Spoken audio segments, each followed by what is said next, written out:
There's been quite a bit of fuss about El Nino lately, and it's only August.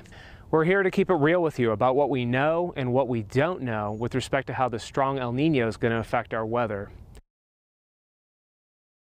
The current forecast is for a greater than 90% chance of El Nino during the winter months of December, January, and February.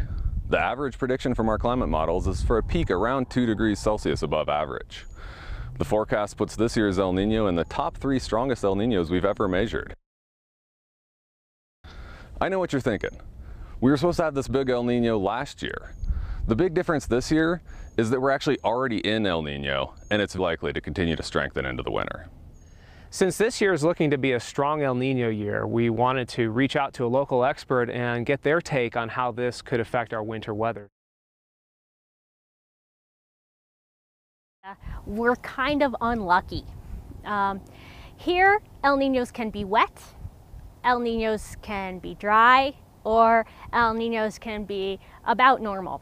So we're in an unfortunate part of the country where El Nino doesn't provide us a lot of predictive capacity for the winter. So you remember that 1950s movie, The Blob? Well, this blob doesn't feed on people, but it does impact our weather. Okay, so the blob is interesting. We've never really seen anything like this before. We have never seen the Eastern Pacific quite this warm. And so it's unclear what exactly this is going to do in combination with an El Nino. In the past couple of years, we've seen this blob of very warm water be associated with a strong ridge over the western US that has kept much of us very dry and very warm during the winter. But it's not clear how this blob will interact with the El Nino. The strength of an El Nino can influence how it affects winter rain and snow in the western US. Unfortunately, it's not like a knob or a dial where the stronger the El Nino, the more rain California will get. So 2 past very big El Ninos were pretty wet. Unfortunately, there have been other strong El Ninos that were dry pretty much throughout the West.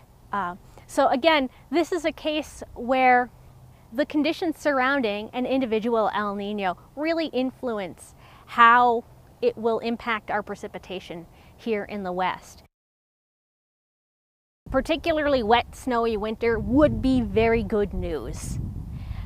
However, we've been in drought for 4 years, and Northern California is missing almost an entire year's worth of rain and snow.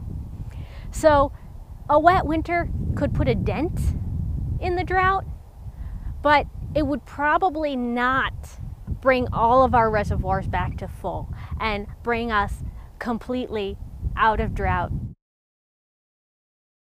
Well, this is actually very interesting. When we look at long records, we often do see that droughts in the western US end with floods. Since I know a lot of you are going to be closely watching the official forecast for this winter, let's take a look at the most recent forecast from the Climate Prediction Center.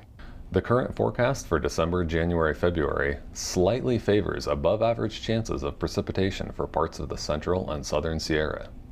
As we go later into the winter, the forecast favors increasing chances for above average precipitation. Keep in mind though, this is only a slight increase over an equal chance forecast. The forecast also favors above average temperatures for the wintertime, which may mean an increased frequency of warm storms. Couple things to remember. This is only August, and this is only a forecast, not a guarantee. To be blunt, we can't be sure what kind of winter we're going to have here in the Sierra and western Nevada. In the last few decades, short-term weather forecasts have improved dramatically, but longer-range climate forecasts remain a significant challenge, especially in areas where El Nino doesn't provide a lot of predictive power. The bottom line is be prepared for anything. Nothing in our forecast can guarantee a big winter, but I'm still holding out hope for at least an average one.